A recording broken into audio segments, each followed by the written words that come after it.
do it, bro. How you been, bro? Are we running with the music? I almost forgot about that.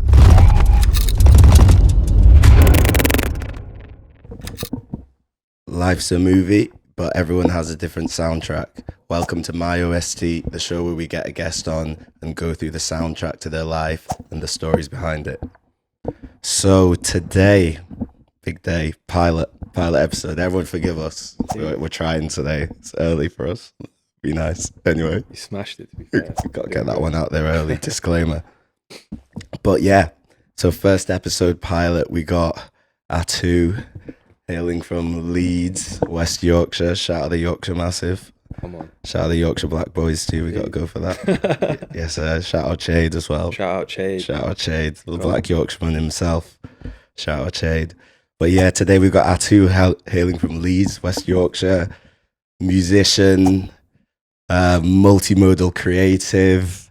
What else can I say? Artiste, creative director, head honcho of Glasswall Studios, tipped as one of the North's creatives to do great things. Where do we go from here? Nominated for that Independent Music Awards. And now I'm running out of gas. But yeah, Atu. Welcome, my bro. Welcome. Yes, bro. It's good to have you on. Yeah. I nearly left you hanging, but I didn't. No, thanks for having me, bro. It's a privilege to be the first guest. Yeah. A real blessing, man. And yeah, I'm a huge fan of everything that you're doing, obviously. And we work together so closely. So yeah, as soon as you told me about this idea, I thought, yeah, this is amazing. And yeah, to be a part of the first episode is a real privilege. Yeah. Yeah, man. Well, thank you, my friend. Thank you for coming on it. Let's see how it goes. But I'm excited. I think we got a good concept. Hopefully you'll like it, everyone. But 100%. Let's go. I think so. So okay, so I'm not even going to explain the concept any more than I have. I think let's just get into it. Yeah. So first track we've got Dido, Life for Rent. Let's go. I haven't ever really found a place that I call home. I never stick around quite long enough to make It's an interesting start. Yeah, man. What, to come in on it? Yeah. I kind of done it in it's kind of like in chronological order. Okay. So it's kind of like from those early influences up to now. That's kind of how That's I really pieced interesting. it together. Is Dido one of your early influences, or So like it is was this like family, or yeah, this is what my mum would be playing, and I think like when you're that young and like you're hearing your mum play songs, it almost becomes like an extension of her in a way, because this is how she relates to music. This is like, it feels almost like a form of her expression. So like she'd be rowing in the garage, that was like, and you just hear the music coming out, and I go in and check in on her. She'd be listening to this music. So that was just, yeah. That's mad, to be fair. It takes you back to her like being in the garage, like rowing and stuff. Yeah. That's cool. And at that time, I think that was the first time that we'd settled into a home, because before that me and my mum were travelling a lot, and we were in Scotland, then we were in Oxford, then we were in Korea for a bit, then we were in New York, and then we kind of landed in York. And you know, this song is about kind of like not really knowing where you belong. And I think my mum in that period of her life was figuring it out, and we were finding our kind of foundations together. Like we had we're a bit of a team in that way. And so this song, I think subconsciously I gravitated to it in that way as well. Yeah, man, that's really interesting. So where were you at this point? We had just moved. So when we first moved to York, we lived on the campus. Okay, fine. Which is like, which is like, my mum has just got her first job working at the uni, and then and that's what I loved about that university actually. All the like students with children all lived in the same area. Mate, that's sick, you know. So that's where the Gimbers lived. And so that makes sense, man. Oh, and wow. so that the whole community was just young, like families. That area was nice, to be fair. Yeah, man. And so we kind of turned up actually the first day we arrived in York. It's funny. We like pulled up, and the street that we lived on was called Spring Lane. It had these really nice houses on it, and then it had these like little wooden houses, like they're like little wooden porta cabins or whatever. But we hadn't reached the porta cabins yet, and we saw the big house, and my mum was like, "Woo!" Like, we thought we made it. Honestly, we were in the car. We were like pulled up in my mum's Toyota Corolla, and we were just like, we looked at each other like, "Yo!" And then we like just couldn't find the door number. Wow, I don't know, my key ain't working. These people are like, what? These people breaking in. And then we like carried on, and then we it turned out we were gonna stay in one of these little wooden porta cabins, which was actually really nice. They're not there anymore, but it was actually a really nice community of other like university people that lived on that street. And then we had moved. Then after that, we moved into our first house, if you like. Yeah. Mad. Yeah. Mad, that's interesting. So what sort of age was this? 8, I think. Yeah. 8, 9. So yeah, I started school in York around that time. Yeah. Yeah. Mad. Yeah. It's interesting. Do you think fondly back to those times? Like we've talked about this sort of topic a little bit. Yeah. About how I know definitely like it was not isolating, but I don't know, that period. It's interesting when you think back to like the York days. Yeah. Talking about the whole Black Yorkshire experience and all of that jazz. Just take it deep for a second. Yeah, no. Me and my mum talk about this a little bit because we were living in Oxford before, and a lot of her like sort of feelings around moving to York are kind of also grounded in whether we should have stayed in Oxford or stayed down south. Yeah. And that's interesting.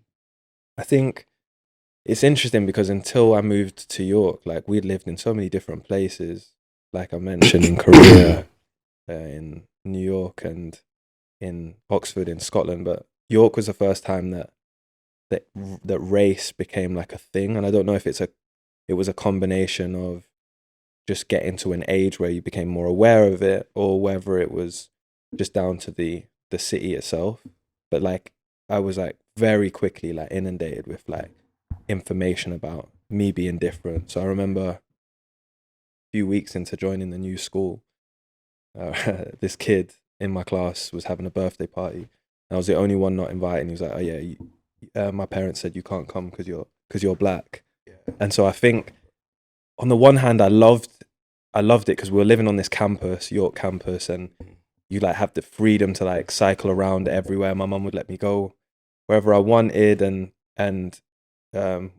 yeah, within reason. And I had a lot of freedom. I felt like it was a very safe environment. You weren't really going to get into much trouble. Yeah. But at the same time, you also felt like you were like, you started to build this like really intense awareness about who you were, or how, in terms of how you looked in relation to other people. So you almost saw yourself through other people's eyes. Yeah. In a way that, and that's an intense thing to like grow up with and then have for a sustained period of time. Yeah. It affects how you see yourself. Yeah. Yeah. Yeah, bro, definitely. Well, obviously we're somewhat similar experiences in that sort of thing. Yeah. How did you find it? Yeah, man, it's interesting. I'd say I've been very used to it. Yeah. Because I've had it from like being almost as young as I can remember. Definitely since like 5. 'Cause I was actually up in Scotland them times. Yeah, so yeah, man, I definitely get it. To be fair, that's why I always say that. Shout out you and Chade. That's why it was great having you guys around growing up. Yeah, it was definitely really sick. But this is the thing, I feel like people don't really realize, and I feel like maybe even yourself at the time you don't even realize. But I think that stuff does all have an effect. Massively, yeah. I feel like environment's massive, but that's like a specific bit about your environment that maybe like some people might overlook.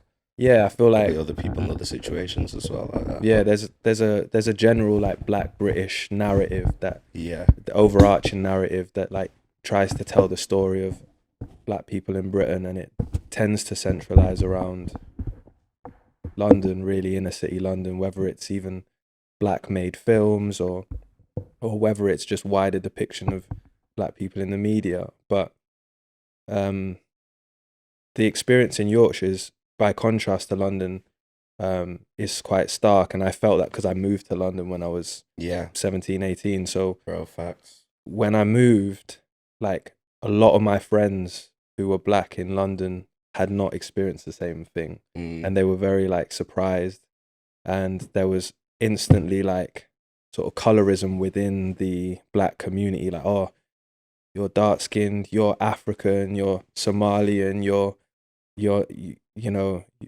you're Jamaican, whatever. Everything became like partitioned in a way that up north, if you were even if you were like from Pakistan, bro, they chuck anyone in and there. we're all together, yeah. And like, and because you'd almost see yourself in anyone who was an outcast, because you were literally outcasts. And so, and there were things that, you know, black boys would, I knew about black boys who would put blue contact lenses in and like be like trying to bleach their skin or you know, just lots of things that, like, I think they didn't even realize they were doing at the time, that was was impacted by their environment, that a lot of people in or at least friends in London didn't experience. Yeah. Bro, honestly. Yeah. Definitely. Even just to finalize on that kind of topic, obviously me moving to London at whatever, my mid to late 20s, like I found it such a difference, like refreshing, like, so it's definitely, I feel like when you're younger, it's probably the effects like amplified almost, even so. Bro, it stands out so much. I feel like, moving to London, you just, when that weight of like seeing yourself through other people's eyes is removed, and you don't feel like watched or judged in a certain way, it changes everything. It changes how you feel. And it's interesting because I had a severe fear of flying for a long time. I've talked to a couple people about this, and it was just something that was just almost overwhelming for me. Like, I'd sit on the plane, I wouldn't be able to concentrate on anything other than like, sometimes people have it bad, innit? Yeah, really bad. And didn't matter where I was going, it was really bad. And then when I was 25, I took a flight to Ghana, and I was suddenly like surrounded by loads of people that looked like me, and the anxiety wouldn't kick in. I've been flying for 15 years with so much anxiety, and I was thinking, I wonder whether that anxiety actually would, and this idea that I was scared of flying was actually rooted in like a sense of being in a place where it was just so heightened on a plane, where I just felt even more watched, even more out of place or like judged. So it's interesting because anxiety was a big thing that I struggled with as a kid, and that experience flying, I haven't been scared of flying since that flight. Wow, that's amazing. So man. It's an interesting thing. I think you hear people, they talk about speaking to therapists and figuring out what went wrong or why they had anxiety. I have no idea what happened really, but all I can say is it's interesting. Like, having taken that flight and then having not felt anything since then. I thought that was quite insightful. Yeah.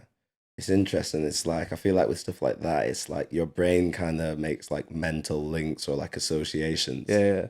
And it's like you might not even know. It's almost like a chain. Maybe it's like something that led to something, and then before you know it, maybe it's that. Yeah. It's crazy. It's crazy, man. But But anywho, let's get into it. So song number 2, we have I Try by Macy Gray. No, 100%. If that makes sense. Yeah. And then you cannot know a lot. Yeah. On that. That is so true. You cannot know a lot. Oh, let me pause. A little spoiler there. Sorry. But, so that is interesting. It's interesting that you associate that song with that as well. Yeah. Yeah. No, I think, I've always kind of had that. Is it because of the lyrics or Macy herself as a singer, or because of your mum, or all of those things? But like, it's always been like that. Like, even like Phoebe Bridges and artists like female artists that come out now, it always feels like a window into the mind of a woman, that and in a way that like feels like a slightly different experience than when I'm listening to guys' music. Mm-hmm. So yeah. Mm. No, that's really interesting, bro. That's really interesting. Mm. Since we've had a little spoiler, we're gonna Yeah. keep it stepping straight into the Oh. next one. So we got "If I Had" by Eminem. And I'm gonna wheel the first 4 seconds back. Let's get in properly. The best 4 seconds. That was crazy, bro. Crazy. Yeah. Eminem, legend. What was your first Shout Emma? out Perlman as well. I got to shout out Perlman. Trust me. What was your first Emma album? It's a great question. Yeah. Probably the first one I started listening to tracks off was this, but I Really? don't remember listening to the whole album, so Yeah. I probably didn't listen to the whole album. Yeah. I have to go back into the archives for that one, but yeah.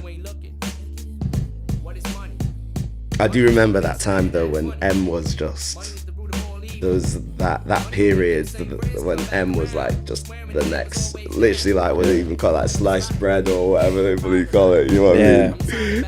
He was hotter than hot. Yeah, and I like, Even the numbers from that, shout out hip hop numbers, even the numbers from that bloody time, yeah, like, what he sold was crazy. but like when you try and think of artists like that now, it's like it's hard to like. The game's changed, to be fair. The game has changed. on that whole topic. Just because, yeah, I remember thinking he just seemed bigger than life. Like it was, I kind of was obsessed with him, to be honest. That was definitely the first artist that was like mind blown, and for me, and I think it kind of came from this, I guess, feeling of how can this person that's having such personal struggles and like seems to, everything he's talking about reflects like being at the bottom and struggle, and how can it have such a big platform and be connecting globally on such a big scale? Like it felt like more powerful than powerful, just because of it wasn't just like a pop act that was like kind of showing the best of life. And but that's actually a really interesting take. And to be fair, I don't know how well I know this song, but yeah, it's a crazy perspective of it. Yeah, especially listening to the lyrics. Yeah. Wait, do you remember what year this was? I want to say between 1999 to 2001. Yeah. Yeah, to be fair, that would be why. Yeah, that's like a bit before.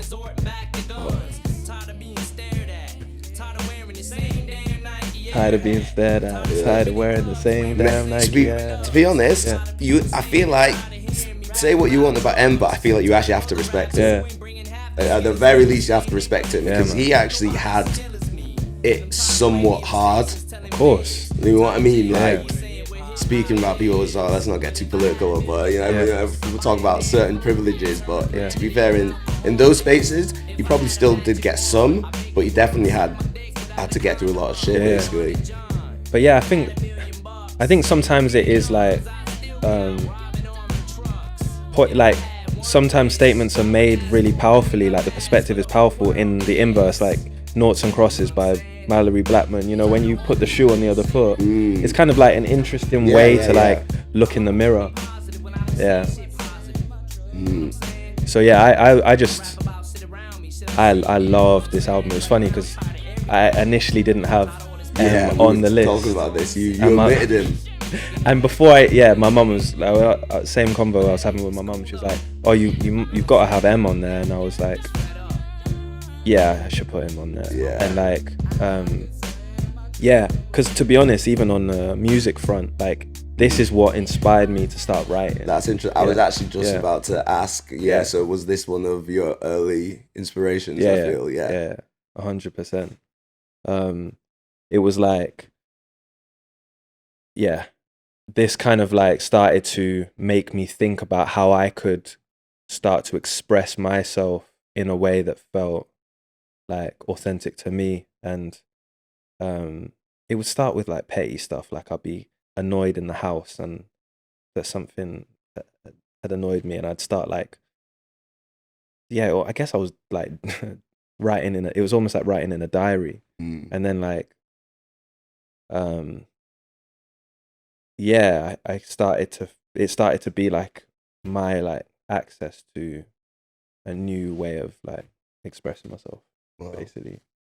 Because up until that point, I'd just been drawing a lot. So That's interesting. So, at what age did you start drawing? Would you say it's interesting because obviously in my intro I did mention that you've done other stuff, but obviously I guess maybe music's what you've done the most of. Yeah. I guess would at least be fair to say. definitely. So, what age did you start drawing? Would you say?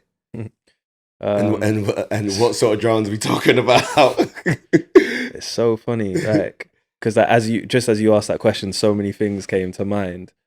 But I think I started drawing like from as early as I can remember. Like everyone, like when you're a kid, you just get coloring pens. You're attracted to the multitude of colors and being able to like, you know, draw, as however badly. But I then used to like, my earliest memories are like I drew a kettle that my mum still got, and I don't know why I drew a kettle, but that was like, I guess early for me was drawing objects, but then it kind of like morphed into like landscapes and scenes of like that felt very much like Life of Pi. Is that the name of that book? I think so. That is a book. Yeah. I've not read it, But like, boy goes on a journey, and it would almost kind of, a lot of my pictures would involve like me in some way with a kind of like companion or a dog. And I kind of quite sick. Yeah, it was kind of, There was like a little series almost. yeah. Almost, or like definitely you had like a theme at least. Yeah. And then that transformed into like me creating my own Pokemon cards. And Classic. I then like decided to turn that into like a business. So I I like would it, respect sit, the hustle. I'd sit in the front of my mum's, and I will have drawn like 50 different Pokemon cards with, and it was all about the characters. Work rate as well. The work rate, bro. Trust me, man was in the shop. Yeah, like people be knocking for me, like, yo, you coming out? I'll be like, no, bro. I'm like, I'm in the lab. I'm in the lab. I'm creating the new Charizard, G. What do you mean? What do you mean? Am I coming out? You mad? Yeah. So, yeah, I'll be doing that. I really remember doing it when in the summers I'd go to my dad's, and I convinced my dad lived in Edinburgh at the time. Convinced all the other kids on the street to like help me out. So we were like, we're probably doing like 3 times the numbers up in Edinburgh. We were like, yeah, we're moving mad up there, and we'd be set. And I would make. I remember early times. I remember making like £30 a day, and then when my mates joined, we'd be making like, I don't know, £60-70 a day or something, and we'd go. It's a serious scheme. It's pretty serious. We're like them times, and at that age, yeah, it's a serious scheme. Yeah, I mean, those were good days. To be fair, I'm probably just remembering the best day and then like putting it on everything. Yeah, man's putting up inflated numbers. This is fraud, bro. Fraudulent behavior. Yeah, I think we just yeah, we had one really good day, and I just remember it as the best day, but yeah, no, we basically, yeah, would be into drawing, and then I was into like like creating album covers, and so it kind of morphed into music in that way. And I think I was, as you said, I was starting to kind of tell stories through the pictures. Yeah. Oh, that's sick, you know. I think that makes sense. And it's just kind of dipping into kind of like another conversation, but just related to that. I think you actually do see that a lot. I feel like most creatives don't just do one thing. I would actually probably argue. Yeah. Like, you know what I mean? I feel like musicians always end up acting, and I guess like rappers make beats, like people even do like some of their own photography and like loads of other stuff. Like, found odd was that artists would be so confined to their genre or like a style.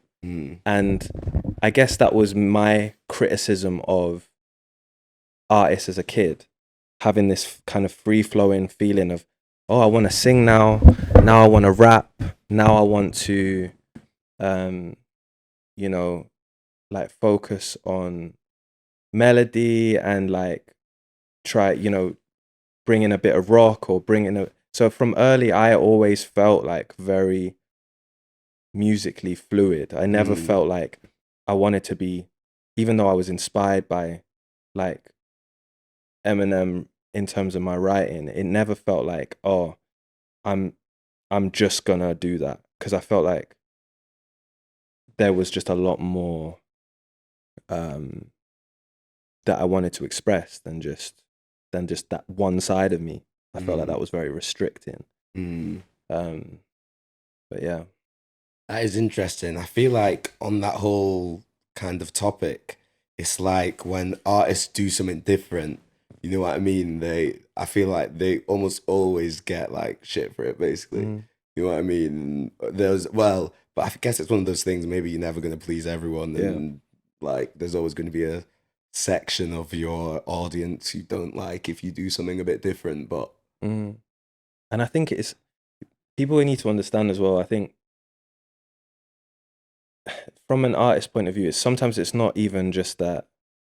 It's not just about creating something because you're really good at it. Like, obviously, once it becomes a business and you're signed with a record label, they want you to double down on what is working. But as an artist who's never really been with a major record company, I've never had that pressure, and I've always kind of just prioritized what is good for me as a human being. So I can, like, on the one hand, appreciate that what I'm probably best at is writing quite deep, considerate, and like thoughtful music. I feel like I'm probably that's in my definitely some of your best. yeah. Honestly, like I've shown, no spoilers, but I've shown when we get onto the track later, I feel like that is some of your best work. Definitely. That's a little teaser. Everyone, you got to stay locked now. But No, thanks, bro. That is where you're in your bag for sure. There's I feel like that's where my strengths lie, but at the same time, if I were to keep doing that, I feel like it would have a negative impact on me. And so I started to move into like more different forms of writing and like prioritizing melody, prioritizing freestyle, as opposed to like meticulously writing the way that I feel and like meditating over the past, because that was like heavy to live with. And so I wanted to like outgrow that, even whether I was like as good at like freestyling as a form of writing or not. It just felt like the natural progression for me as an individual. And so I wasn't kind of like trapped within the net of a major record company's agenda. And that may have meant that I've kind of like floated as an artist, and it may have like restricted my ability to grow commercially. But as a human being, it felt very good. That's what I mean. I feel like it's interesting because people who know me, and you probably know, I've banged on about duality.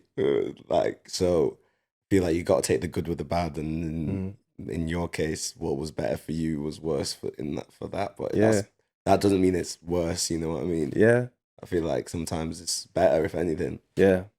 No, I think so. Like, I've kind of always tried to just follow my heart when it comes to like art. And yeah, as I was saying before, I found it always very odd as a kid listening to artists that were kind of like repeating the same sort of thing over and over again. Because for me, whether it was in like how I drew or how I like was writing, I kind of wanted to like explore. Yeah. And Facts, you know, facts. it just felt so restricting. Like it's Facts. art is a form of exploration. Bro, bro. I'm about to stand up and start fucking clapping, bro. That is crazy because that is literally exactly how I feel. Because even with the brand, yeah, that's why when I've always done it, I've always wanted to do like limited edition collections in terms of like, as you say, like almost exploring. So we're like, let's do a this, Yeah. let's do a that, let's Yeah. do a this. Yeah. Now we're doing a pod and Yeah. we've done some events. Yeah. And yeah, like I think again, like almost what's the point if you're not Yeah. doing something like new almost or like exploring, like you say. Yeah. I think I think that is it. And that's where you like do cool stuff and find cool things or new things get discovered or it's in that exploration. 100%. It's like it's being open to like the unknown, like revealing the punchline for you. Like the best lines that I've ever written have been things that came to me. Like I'd written the 4 lines and the 5th line was like, oh shit. That it was like it kind of felt like it fell on my lap. I couldn't have written that. Yeah. And so that is an interesting form of writing. It's like you're kind of like out of body almost. It becomes out of body. Yeah. And like those songs where I felt that I've written my best was definitely when I felt those sort of situations happening.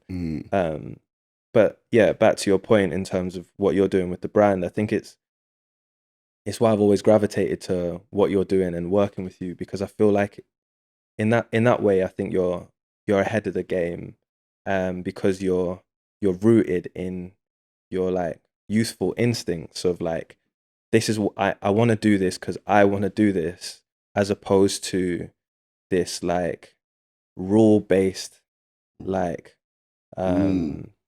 system that like says, okay, we're going this way, and you got all these like influencers and artists and designers that on the one hand are trying to like stand out as being alternative and different, but then they're all dressing the same, talking the same, and releasing the same kind of music, and they're so you know I've sat in rooms making music with some of these people, and they're very conscious of what everyone else is doing, and that wasn't what I was doing when I first like got into music, and I found myself falling victim to that behavior as well. It's and easy like to do, bro. And just becoming second guessing yourself, second guessing the voice in your head, and starting to think about, like how would this work in relation to the what everyone else is doing and the tide. But I guess there's an art to that as well. I'm not completely dismissing it. I think there is an art to communication. And sometimes communication is about thinking about how do I make this work with the tide. But I think it's interesting. I feel like this is kind of branching onto a related topic, but I always remember like a few people saying about this stuff. I want to say maybe Virgil, maybe like someone like Virgil, Pharrell, Tyler, someone like that. I don't know if that was a mad triple association of people, by the way, but anyway. All great. Yeah. Right. Yeah, but doing their own thing and kind of fashion related. But anyway, one of them was saying about like when you're making stuff, like you got to do like what you like type thing and what you're feeling, the way that you're led.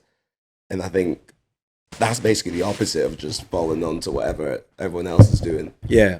So, but yeah, it's one of those things. There was a time in my music career, like not so long ago, where I needed the boys that I worked with to like almost approve my ideas.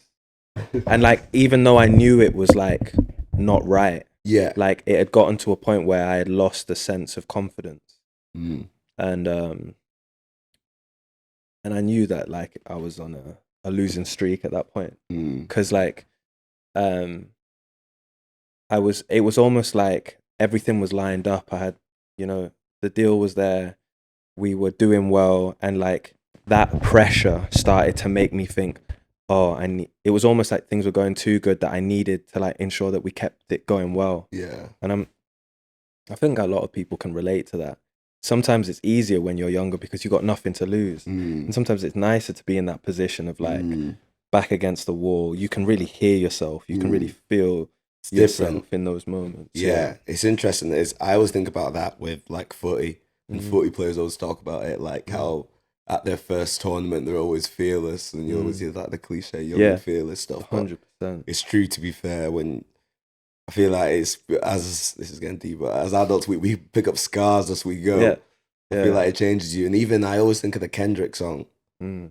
Yeah, the Kendrick song when Tupac's on about that at the end, and he's like saying, well, like I think it's more talking about like I don't even know militant shit, but like talking about like that you have more energy when you're young to like fight the fight, but you kind of slowly, or you at least can slowly, you lose that Yeah. as you get older. Yeah. Easily. Or the life I stuff always- sometimes comes in the way too. Yeah, Yeah. I always find it inspiring when people still have that fight. You know, when you see yeah, older people, yeah, you know, really standing up for yeah, what's right.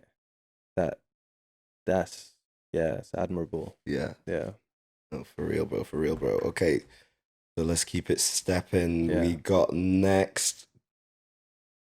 Yeah. good It's just- work. Yeah. This tune, mate, Well, is this is Gorillaz, Clint Eastwood, by the way. Track number 4.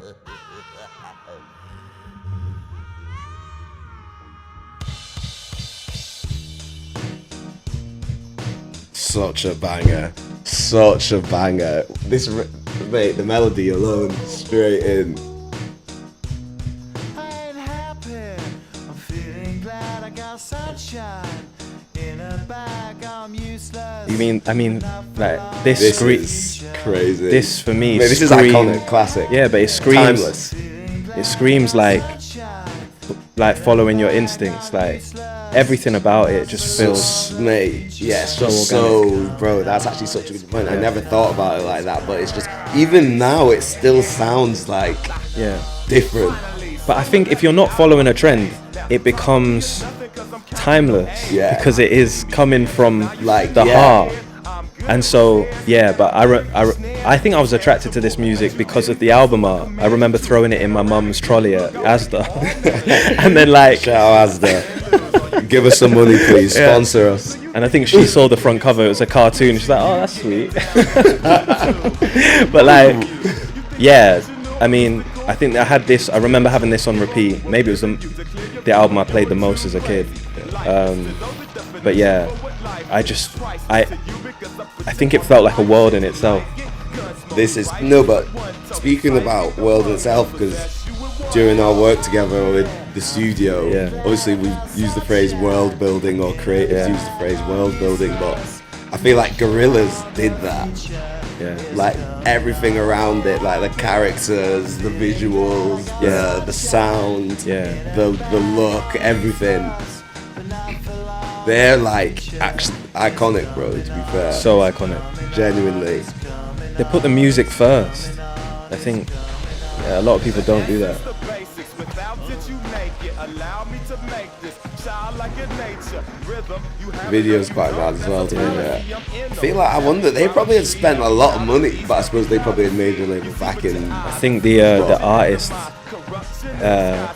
is part of the band. Oh, you know what? I never knew that.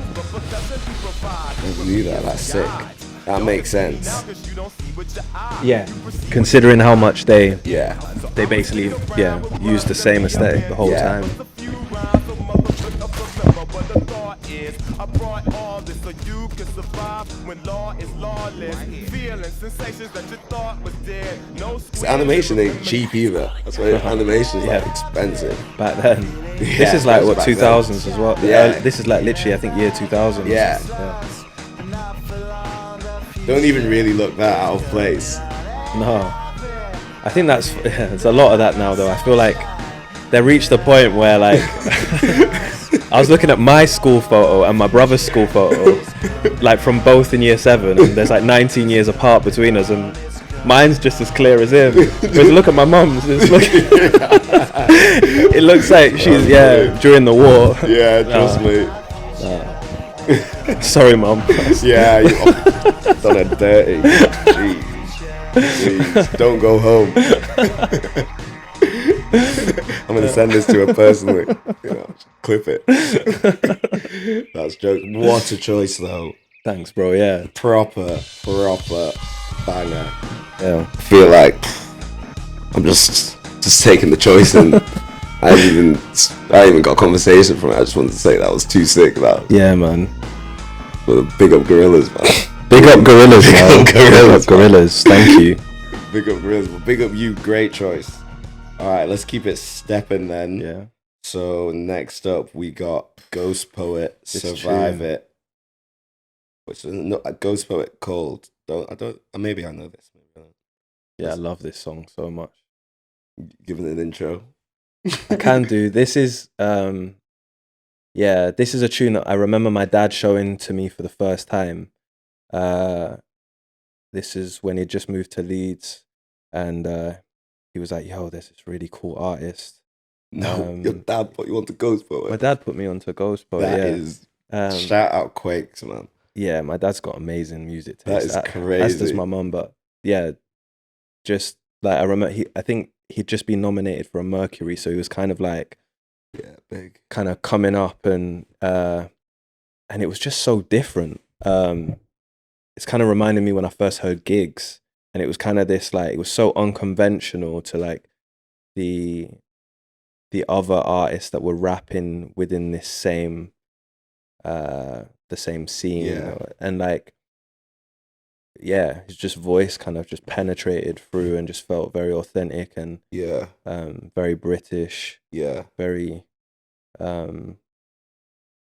immigrant Britain meets kind of like experience of it kind of started to also, but I was 16 at the time, so I think it started to even further push out the perimeters of like the male experience and like the struggle and loneliness and mental health that a lot of men feel in silence. It kind of, you never talk to your friends about it, but songs like this kind of started to connect the dots for me in those formative years. And he just had this ability to just speak from the heart. So yeah, I've been a massive fan of Ghost Poet ever since then. But this song was the first one that my dad showed me, and probably my favorite song by him as well. It's called Survive It.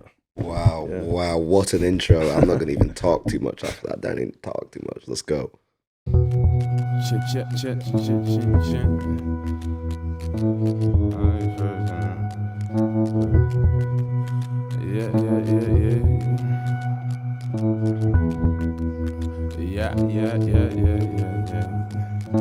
Okay. I'm 44 years old and life ain't golden. Like Jill Scott said, when you got no cash, got no check, got no credit card, life is pretty hard. Sure you can see that, and plus underrated. Plus bare knockbacks, been shown the door cause they talking about cutbacks. And you think what next, left or the right door? Key in the door, but the door won't open and heartbeat. We gotta wheel it. It's funny because the sound effects on the computer, I nearly thought about having the drop the air home.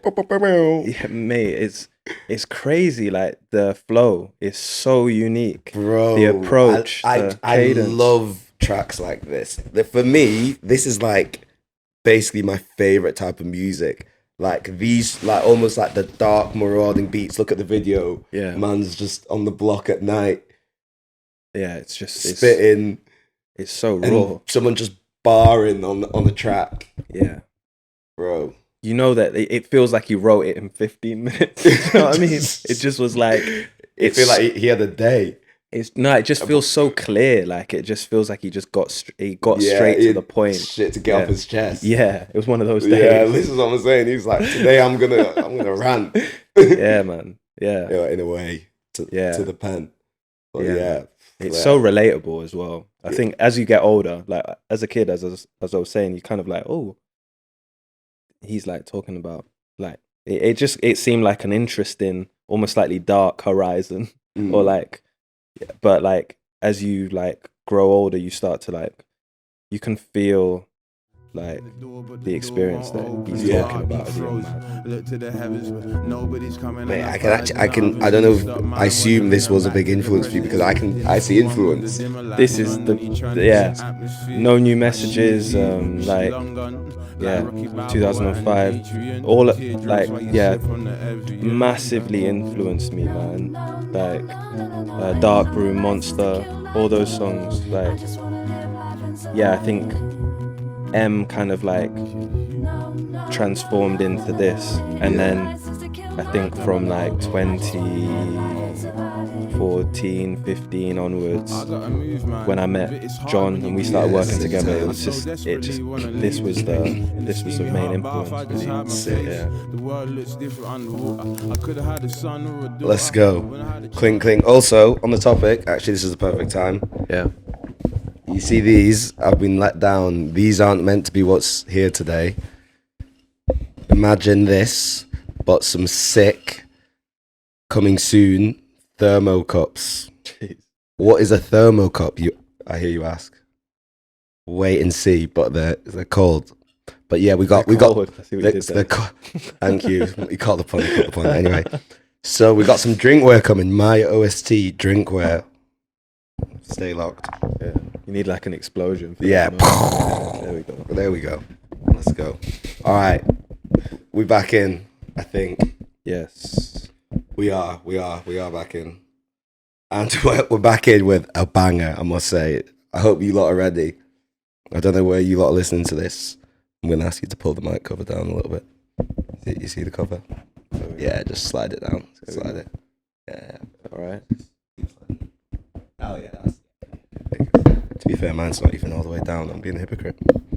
There we go. Anyway, back to the gassing of this tune. Yeah. This is a massive tune. Underground Kings by the one and only Drizzy Drake. Comments are going to say I'm D-riding.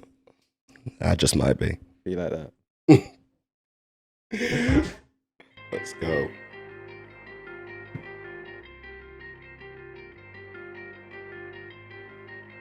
Beat's crazy. It's crazy.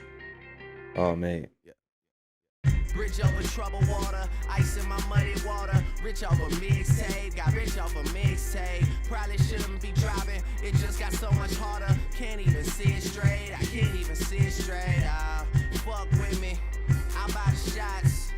Live a little, cause niggas die a lot and lie a lot. But I'm the truth, that's right, I fucking said it. Delivering proof that you ain't gotta die to get to heaven. You, girl, you right there, you look like you like this shit. How'd I know? That's me on some psychic shit. I could tell a lie if you're asking me my whereabouts, but I might talk that real if you ask me what I care about. Rapping bitches, and rapping and bitches until all of it switches. I swear, it's been 2 years since somebody asked me who I was. I'm the greatest. Bro, this Drake is talking about undeniable. Yeah. This Drake is just iconic Drake. Walking like a man. I feel like talking about it, I feel like you hear the hunger almost. I don't know. Bro, it's different. I that's feel like the exactly what music this you is. get from when people are in that lane.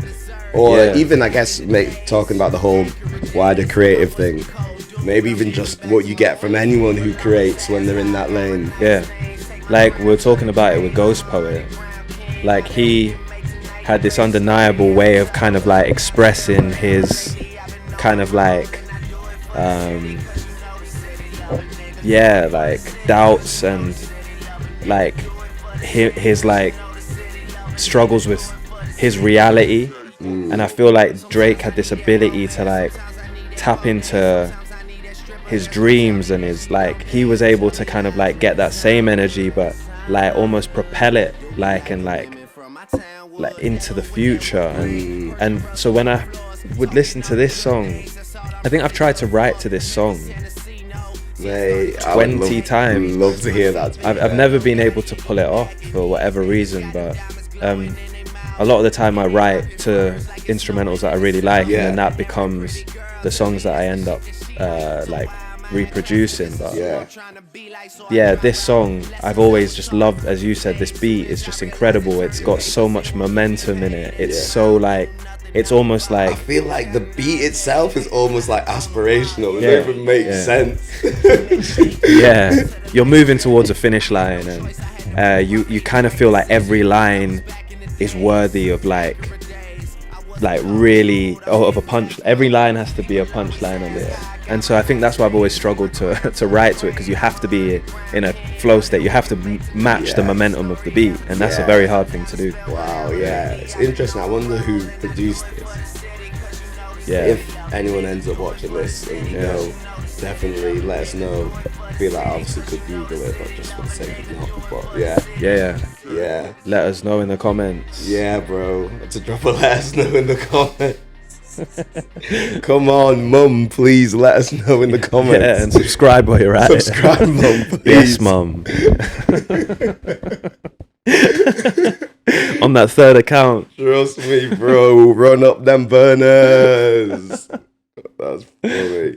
But what a track. And Drake during that time, again, do you know what's funny? That album, yeah, I remember being at school in bloody sixth form, make me sound like a fossil, but being at school in sixth form, yeah, and walking into the gym, or maybe I was in year 11 or something, And then they walking played into that the song gym, for you as you came. and they was playing the CD in the gym. Like one of the Yeah. sixth formers brought the CD into the Yeah. gym, and everyone was banging it. Yeah, man. That's, bro. Yeah, it it's was, just it was an anthem. It's just an amazing album. anthem Again, that the time. the whole album was just amazing, and yeah, as an artist, he was just like, just like, I feel like he was propelling and manifesting the future, and I think it was so powerful that it like had that effect on so many young people at that time. So yeah, special artist, especially at that time. Definitely. I feel like it was a whole movement, to be fair, the whole Young Money thing as well. Yeah. I feel like everyone, Wayne, Nicki, Drake. Yeah, To be fair, even that was it was a good time for rap. yeah, it was a good time. I feel like it was a good time for rap. Yeah, you don't really have collectives in the same way anymore. Bro, collectives, I think, are a thing that's definitely missed. But we live in, I don't know, things have just become so individualistic now, I feel.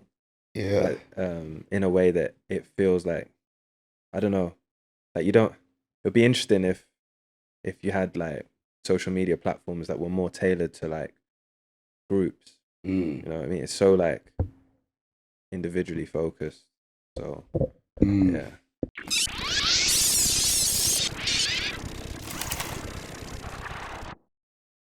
Yeah, I mean, I don't know. This feels more like a political point, but yeah, I don't know. Like, obviously, certain shows had their time and they work within the context in which they were played, but Even like the old black comedies, like Everybody Hates Chris and My Wife and Kids and Fresh Prince. Yeah. And all yeah, them. I mean, look, it's like it has to be organic to the time, and some things age well, some things don't. I am of the opinion that comedy should, it's important to be able to like, I think there's a fine line, but I Yeah. think you Even should like be. some I stand-ups, think you know, there's good they're- ways of being able to talk about difficult topics and do it in an intelligent way, and yeah, I think probably shows like Little Britain were a little bit cheap, but they're also of their time. Yeah. I feel like that is fair enough. Yeah, because like sometimes you got to think about it like it can be a mirror to like what's wrong in society by making a joke out of it. So it depends on like that's the thing. it can actually help to kind of bring like things into conversation or bring things to light. Or Yeah. I think that is, again, speaking about like creativity and art, and like I feel like that's basically what satire, the whole kind of genre is based on, isn't it? Yeah. So, It's like taking a piss out of something to bring it up. if you that know, makes like sense. there's that old woman who every time she finds out that the brownies were made by like an ethnic minority, she like starts vomiting over it. And like it's I've met grandparents who kind of like have that energy. I remember like one friend's grandma like saying, oh, you can't tell black people's expressions very well, and like saying it to me and my crazy, friends. bro. And so like when you see it on TV, it's kind of actually somewhat emancipating that there is like an awareness and like a joke poked at the ridiculousness of it. Exactly. Yeah. So I feel like that's a good way to look at it, bro. So yeah, it's hard to judge these ridiculous, things bro. in retrospect because it's kind of dictated by the times and like how you navigate the political and social climate. Yeah. No, it's interesting, but I do like. That's why I've liked these older picks. It's like it always, and again, this is kind of a wider point about the whole does music age with you, things like that. I think obviously as we've seen over time, music does age. So sounds represent periods. Yeah. Same thing like we're seeing in these videos, like you say, they're of a time. Yeah. And it's like I do find like that interesting, kind of like going into that world for a minute, especially if it's like ones when we was too young or we weren't even around. Like I do find that stuff very interesting. No, 100. Great. Okay, so now we're into the final 3 tracks. Yeah. We've got Blood Orange, You're Not Good Enough. Track number 7, I believe. Oh, I get such a good feeling off this tune, man. I've never seen the video for this, by the way. Yeah, this is ice. You know what? It's quite mad. I think Urban Outfitters posted this. But do you know what's funny about that? It's because like music, it's funny because now we're listening to like newer music. Yeah. I haven't seen the music videos for them, and it's partly because music videos are just not as big of a thing. Yeah, no, I was having this conversation back in the day with all the music TV channels, Channel U, AKA, MTV, all these things. Even like I saw some article about MTV shutting down some of its channels or something. But it's mad because this is like one of my favorite songs, and I've never seen the music video, which, you know, when I was a kid would be unheard of. Yeah. To be honest, I've been thinking I need to get back to watching music videos more, to be honest. Yeah. Nowadays, there's only like a select few that I watch. I definitely want to watch more. But that's one of the things I'm going to look forward to about doing this show is, getting the videos on as well. Yeah. So watch the YouTube version, everyone. We need that YouTube money.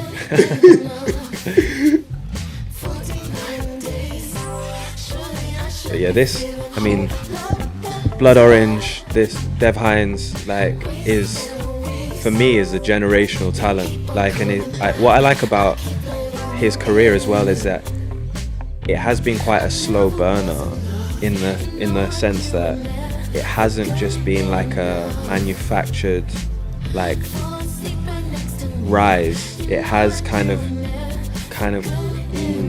ebbed and flowed, and he's kind of just like arrived in a really good place in which he's been really well recognized now. Saying like respected, yeah. Similar to like artists like Little Sims. Yeah. I just think it kind of speaks to the point I was making earlier about being able to like really live and with the creation of your music, like rather than just like being dictated by what everyone else is doing. I think he's just so like authentic to himself. To be fair, there probably are some people like that, but I can't think of too many. But to be honest, you put me more onto him, to be honest, definitely. You and Siggy, shout out Siggy. Yeah. Shout out Siggy. He blends so many different genres, and it's quite fascinating actually. There's a lot of Brit sound, but it's so I really interrupt you just taking this track in. This is actually sick. It is, isn't it, bro? But my memories with this song is first time I started going back to Copenhagen for the first time. So I think it was the first year of uni or second year of uni. Must have been about 21. I just started going back to Copenhagen and building a relationship with that place where my family are from. I would just pick up a bike at the train station, and I would just be flying on my bike listening to these songs and the other songs off the Negro Swan album, and honestly, it takes me back every time because there was a different level of freedom that I felt listening to this music in that city. Mate, that was a great pick. Like musically, just to touch on the music a little bit before we dip into that time. Yeah. Like that kind of like almost like what is it, like a funk 70s 80s kind of like with the guitar sounds. It's actually very like some of the 1975 stuff. That's a really Like, interesting, yeah. It's like tape. that same like kind of I think it's like an 80s kind of guitar-y synthy sound. Like that's so cold. It's boundless though. It isn't. It's got, like, a good undefinable. feeling to it. It's him. Yeah. It's like you can't really like place it, and I like that. Yeah, no, so cold. So yeah, talk to us more about Copenhagen then. So we've obviously had a bit of background about starting in Yorkshire, and we've mentioned about moving to London for a period. So now you've got to Copenhagen. This is what sort of time period are we around here? Where's this in the chronology? This is 2016, 2017. I started going to Copenhagen. This is while you was in London then? No, this is when I started uni. So I started uni in 2015. And so in my first... after London then? Yeah. After I moved back to Leeds. Yeah. And I went to Copenhagen, and I took...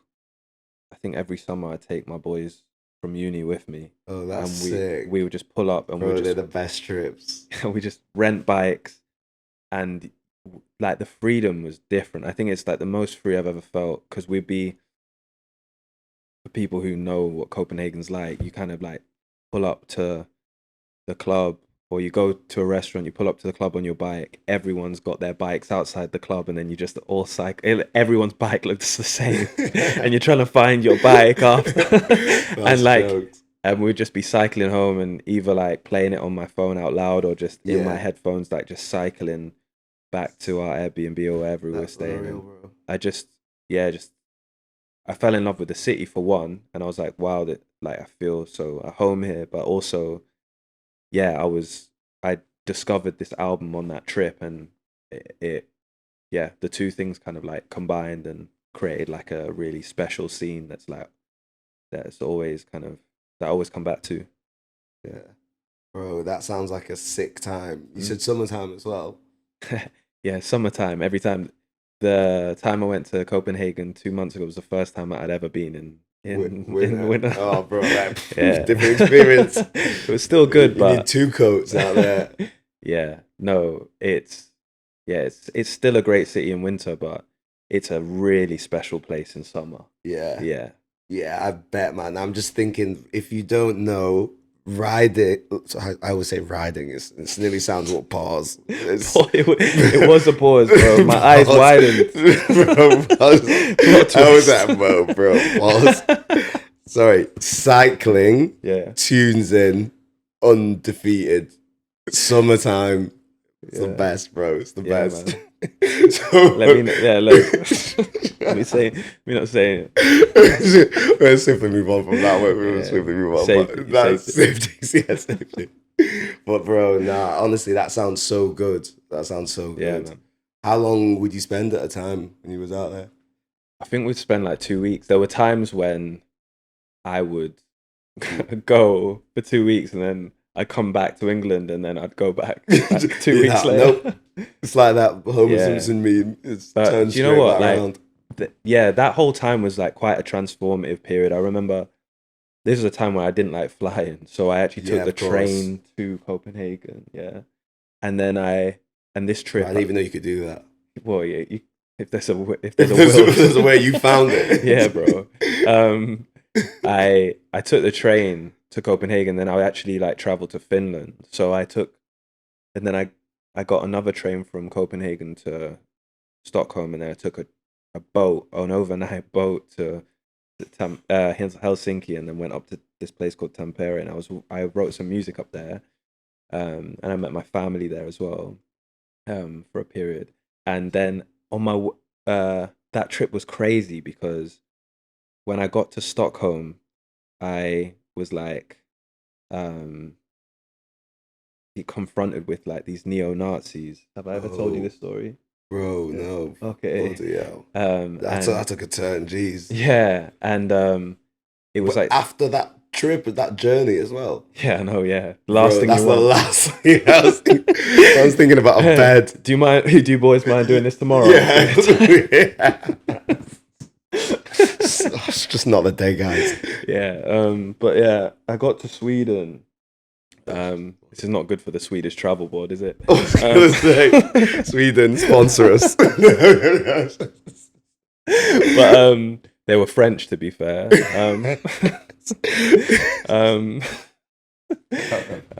But like, yeah, I was in the kitchen. I was staying in a hostel. I was in the kitchen, and this French guy was like asking me, "Oh, do you like music?" And I was like, The voices. Yeah. The voices. I know this guy's a problem. "What did I put on a?" Yeah. Do you like music? I was like, yeah. And then we got chatting, and I finished my food, and he's like, "Oh, me and my boy are gonna go grab some drinks if you want to join us." And they started speaking in French, and as we were walking, and then they started asking me questions about my parents and what does your mum do, what does your dad do, and then they were intrigued about what my dad did, and that he, as they put it, wasn't like a conventional black man in terms of what he did and his education, and then when we were sat in this bar, they started to just say really weird comments like, "Oh, have you noticed that the bartender like doesn't want to serve you, probably because you're black?" And that hadn't crossed my mind at all. And then they started like the conversation developed into, we don't think blacks and whites should mix, you see, and we're like part of this neo-Nazi group from France, and we're on tour. Like talking to other so people. brazen about it. Yeah, and then he was like, "Look, it's not that we don't like black people." And then one of them was like, "I used to have a black girlfriend, but we are like wanting to like express like the importance of like separation, and like this issue is like the problem of integration is exacerbated by Jewish influence, all sorts of crazy like mad stuff, ideas and thoughts." And at this point I'm looking at my drink and I'm like, what have these people put in my drink? Like, because I think I'd left the table at one point, and so at that point I was like, "Oh, I'm gonna go." And then they just like followed me back to the hostel and were like just constantly just telling me like what was wrong, like literally wouldn't leave me alone. And I was like, "Look, you guys need to leave me alone." That's awful, mate. And the next morning I couldn't really sleep. And the next morning I woke up and I went back in the kitchen. I was waiting for these guys because I just wanted to know like why they had, like, I didn't know whether these guys had targeted me, or I started to become a little bit like uneasy about what had happened, especially as it had kind of dawned on me, the reality of meeting these random people in this place. So they didn't turn up, and I had to catch this boat to Finland. And then in Finland, when I met my mum and my brother, this guy in a cafe shouted at me, because obviously my mum and my brother are both white. Yeah. And he was like, "You can't be in this cafe with these two people, Bro." And so, and I guess this speaks to a wider point about the mixed race experience as well, of like having family members who look different to you. But that was like really intense. And then when I got back to Copenhagen, this guy just shouted the word nigger at me as he cycled past me. Oh my days. And so I kind of had this really weird and intense experience. And I was at the hostel in Copenhagen. I was meant to fly back to England that night. Or not fly back, I was going to take the train actually. And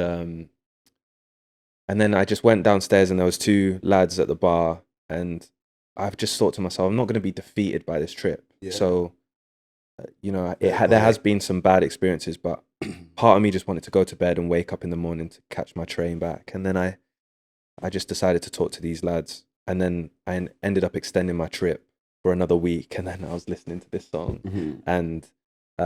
and listening to more Blood Orange, and I just feel like, yeah, my relationship with his music has always been kind of this like feeling of like That's in. resolution, and like that whole trip was kind of I think what's good about traveling is things can go bad, and then you can kind of like correct them and realize it kind of like heightens the experience of life in the ups and downs. Yeah.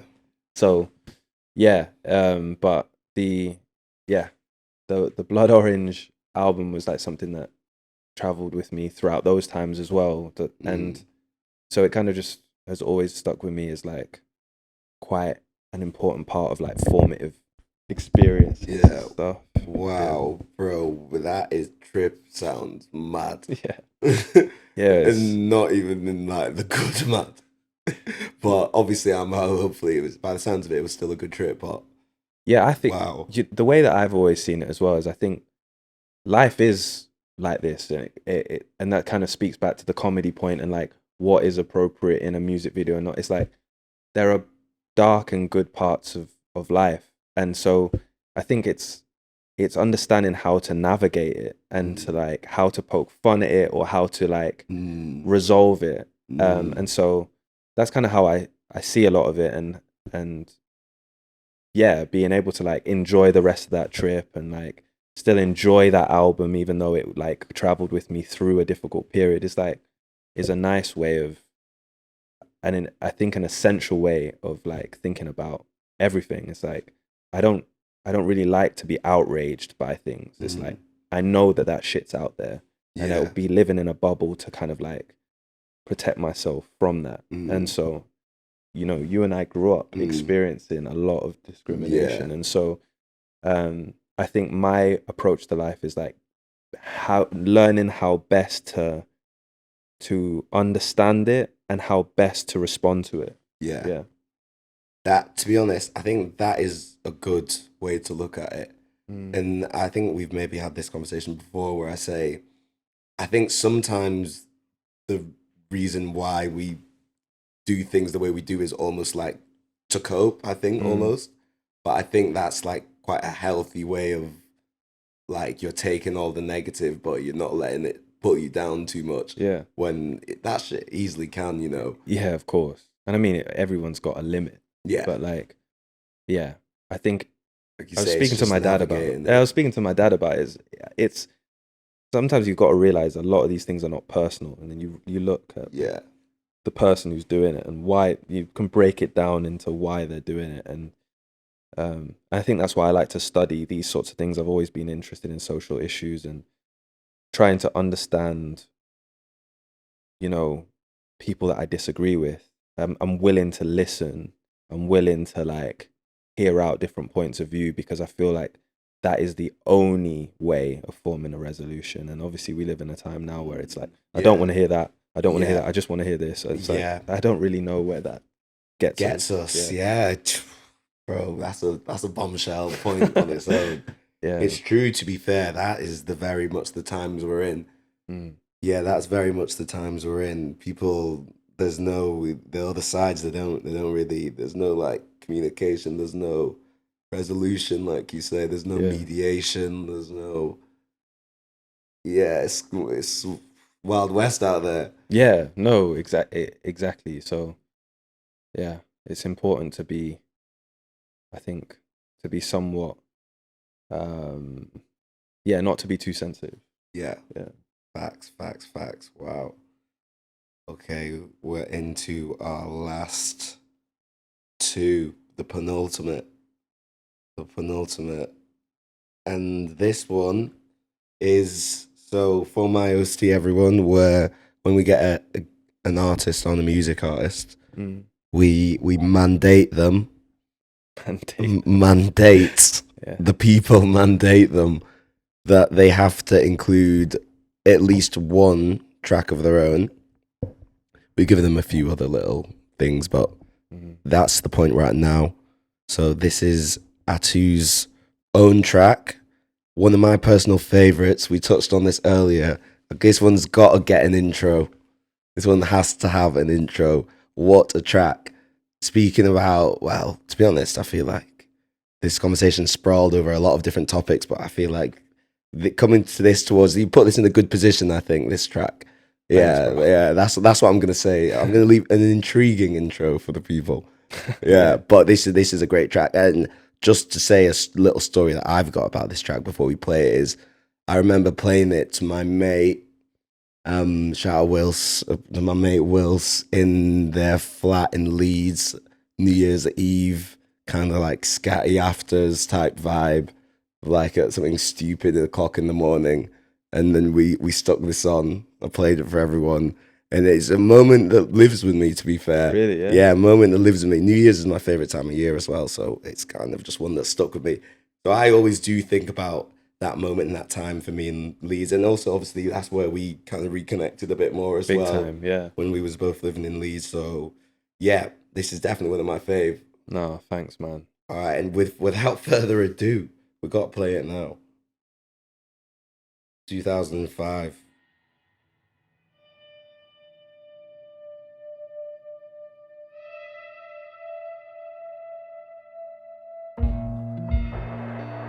And you could lose yourself in this world. Easy, like, I don't want to regret that. We never had a name for anxiety then. You said whatever it was made me. And on our bikes we used to take the shortcut through the graveyard. And now I see your father stood talking to you there for hours. And I ain't asked him how he's doing.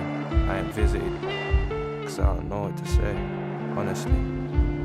Yeah, writing on a Monday morning, this week feels like a mountain. Well, I'm still trying to decide if it's best to hide behind my eyelids. And it's cold, when you're gone you're cold, as weakness gives you strength, not always for good, drifting into hell. You think that I can't see that it's over, like my boy from the corner, like mummy's Corolla, like those nights in Paris, rip them off these four walls like posters.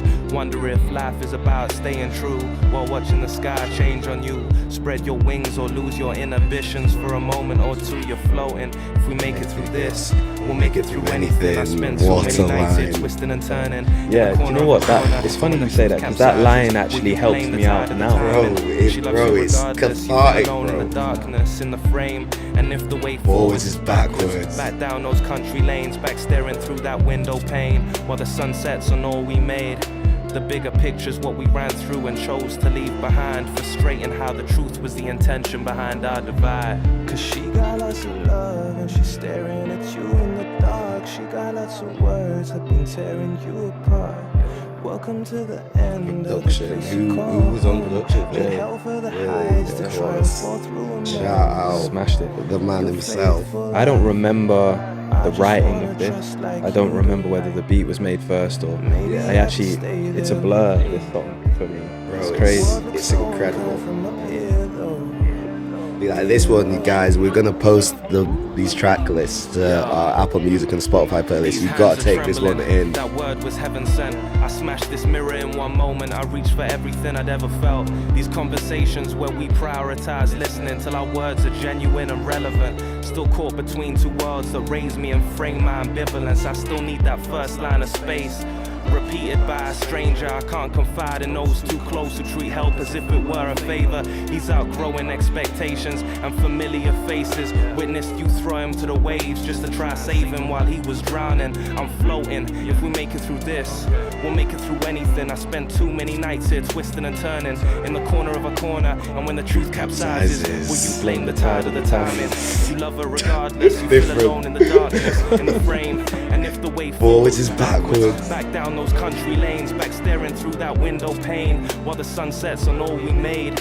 The bigger picture's what we ran through and chose to leave behind, frustrating how the truth was the intention behind our divide. I fall through, it feels like everything you feel. Cause she got lots of love and she's staring at you in the dark. She got lots of words that been tearing you apart. Welcome to the end of the place you call home. Made hell for the highs to try and fall through a moment. Your faithful eyes, I just wanna trust like you do. Maybe I could stay there with you. The world looks so unkind from up here though. Bravo. Bravo. Masterpiece. Oh, thank you, bro. Masterpiece. Masterpiece. Mate, bloody hell. This shout out, I'm in the music. 128k views on her lyric video. Yeah, I know. Bro. I didn't know that actually. I do now. Innit? Numbers. Bloody hell. Yeah. Numbers. Fair enough. It's sick. I'm in your music. It's actually a guy, I believe. But he's been really supportive over the years, just like posting my music on YouTube, and sometimes he hits me up and he's like, yo, you could be doing better with your YouTube and stuff like that. He's actually a genuine support. But yeah, no, this song was as I said before, I can't even remember the process of writing it. I just remember that obviously, as the introduction alludes to, like, it's to do with loss. Like lost a childhood friend. Wow. Who, to be fair, same, bro. Yeah. Tough. And yeah, you know what it's like. It's just, I think I tried to write about that, and I couldn't. And it kind of, I think that's the interesting thing about grief. Like, sometimes you try and write about something, and even though it deviates into almost writing about something else, and it becomes almost like a somewhat of an abstract idea, it doesn't make it any less raw or any less real. And it just is, it's literally your own brain's capacity to frame the feeling that you have. And I think that's an interesting thing about writing. It's like you're trying to deal with a certain situation, you're writing a song about someone and about that specifically, and like your inability to actually manage those emotions like forces you and deviates you to write slightly off center. And I think that's why that song is so raw, because I actually allowed it to go there. I didn't just be like, no, I've got to write about, bro, well, it goes back to the point every of experience conversation earlier, like, 'cause you just sometimes you kind of have to let it. It's like what you said about exploring. Yeah, you've got to let it come to you. Yeah, and like, it was a moment. It created a moment or a perspective that unearthed a whole heap of other emotions that I'd probably been holding in for a while, and so it all kind of like accumulated into that song. Wow. But yeah, that song for me is like is one of the times where I felt most understood when I wrote it, and like, God, the release of like putting a song like that in the world is I good. bet, bro. Yeah. I feel like sometimes it comes into pop culture a little bit. Well, it did recently with the Dave album, didn't it? Because obviously people were saying that was another, like, a deeply personal project, and it gets all the plaudits. I feel like it's definitely impressive work for the listener, I think, when the artists do things like that. Yeah, so fair props. Like, it's hard to do. It definitely seems like it's a hard thing to do, at least. Yeah. Well, I think it goes back to what we were saying about the Ghost Poet tune, like, Survive It. It's like sometimes when you're in that frame of mind, I think it happens quite quickly, and you kind of, like I said, I cannot remember writing that song. It's almost like a blur. Yeah. Mate, that's crazy. Yeah. Crazy. And without further ado, this is Atu's My OST, the pilot, and we're going into the last track. With this one, I think we'll just play it. We will title it afterwards. Yeah. We'll get into it. Maybe you can give us a final outro. Yeah, no, this song, Blood Orange, King's Cross, is from his new album, Essex Honey. I could have chosen almost every song off this album. been Quality project. yeah, I feel like it's been a soundtrack for our last 6 months with our Yeah. project that we've been working on in Norway, just with Siggy and Bang. A little Shout plug. out Fang Plug City. But yeah, no, I feel like this has kind of almost been like I feel like the project has almost been riding on this album in a way. It's kind of like carried it, and it's something that's united us as a team. And but this song in particular, you know, I lost another friend this year or last year now, and one of the things that like really helped me after the dealing with that grief was skateboarding. So I just started skateboarding for some reason. I remember, It's kind of like a nice thing to just try something new and fall off, and like I was like really tentative like with the skateboard at first, and then when I would play these songs I almost felt invincible and I would just be comfortable falling off and trying loads of new things, and I was like really felt connected to my friend. And so yeah, this song in particular, as soon as it came on, I just felt like I'll be on the skateboard with my earphones in, and I'll just be like letting go. But the whole album, to be honest, Essex Honey, if you haven't heard it, I really recommend it. It reminds me of like old British sitcoms. It's very traditionally English in ways, but it still has a lot of Blood Orange's peculiarities and unique elements that he had in the previous song that we played. It's just a really, really special song, a really special album, and enjoy. Can hit you in like unusual moments and different things like that. And like, for example, it's interesting that you put this one on as well.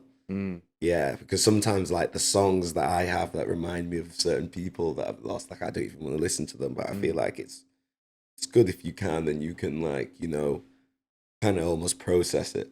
Yeah. Like I said, it was this Put a feeling good of light on it almost. Yeah, it was the good light. Yeah. In that place. So yeah, that song is like, I just think it's beautiful. It's really uplifting. It's really cathartic, and like it has that like ability to transport you to like a different place almost. And yeah, I was falling off my skateboard a lot listening to that song. A lot of like cuts. The song was good, but it wasn't that good. I'm getting a bit old for it, to be honest.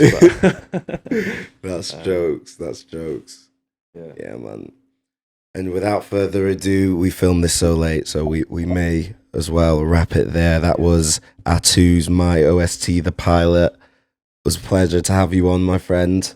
You smashed it. Smashed it. Great conversation, great picks. Thank you, bro. Great moments, great stories, with the highs, with the lows. It's been a roller coaster. It has. And like, yeah, it's actually, like I've said, like such an amazing show. I'm so gassed to be the first guest on this, part of the pilot, part of the fabric now. Yes, mate. Don't worry. Yeah, little spoiler alert. We will be having recurring co-hosts, and so Atu will join us on the other side of the sofa. Yes. Switch it up. Yeah, man. At some point. To that. I'm really looking forward to that. But yeah, it's been a pleasure. So good to be here.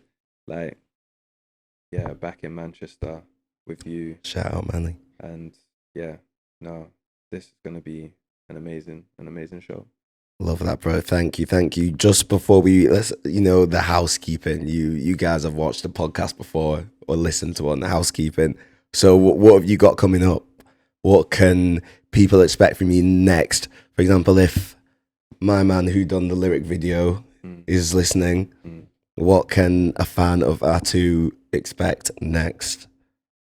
Yeah, I've been working on some music in the background. I've been living a lot, as you know. I've been like going through a lot of personal transitions, and as I said earlier in the podcast, I'm prioritizing like what's good for me and my life and the people around me.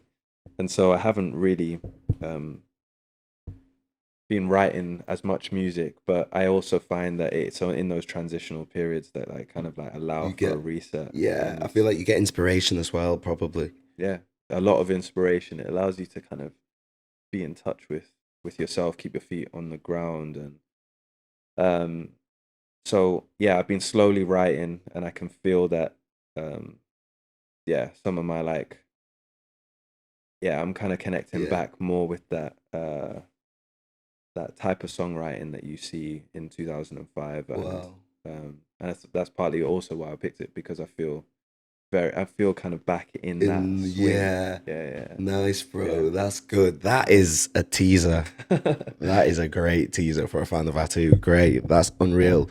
So yeah, somewhere on this video, we're gonna get Atu socials. If you want to get at Atu, we'll stick some of the other projects that we're working on in some bios or on screen or something. Yeah. And then you can get us on the brand socials again somewhere, maybe on this side of me. Yeah. But we shall see in the edit. If that's not in the edit, that'll be weird me doing that. But we'll put something on. we gotta put something on the screen now. Something's got to go on there. But thank you, my friend. So other last little bits of housekeeping. So like I said, we're gonna post Atu's track list to YouTube on the ACRA YouTube channel. So make sure subscribe. Do the subscribe, mum. Subscribe. Click the bell as well to be notified. Click the bell to be notified. That's what all the YouTubers say. Yeah. Yeah. Get your mums to do the same. Yep. Get your mums to do the same. Mums cropped up a bit in this, so this episode was for the mums. It is. We can dedicate it. Shout out the mums. Me and my mum, we have little tiffs, but anyway, it's another topic. But it's all love. It's all love. Anywho, track list, YouTube, ACRA TV at ACRA TV should be somewhere on the screen, maybe here again. Yeah. Then we're gonna post his track list to the ACRA Apple Music, the ACRA app, Spotify as well. So you can get that on your preferred platform. If you use another platform, sorry, is what it is. Yeah, we're not putting them on them all. Hard decision. Yeah, sorry, we had to go for the few big ones. Tidal, sorry, Jay. Anyway, then this should be dropping. Well, if you're watching this, you know when it's dropping, so ignore me. But audio dropping 2 days later. So on Thursday, you can get the audio. But if you're watching this, you probably don't want the audio. But just so you know, so we're doing first Tuesday is the video of the month even. And then the following Thursday, so 2 days after, is the audio. And then, we're going to post all those track lists. And then, that's everything I think you guys need to know. So we're just going to wrap it there. Say thank you, guys. That's us signing off. Let's go. Wrong camera, that one.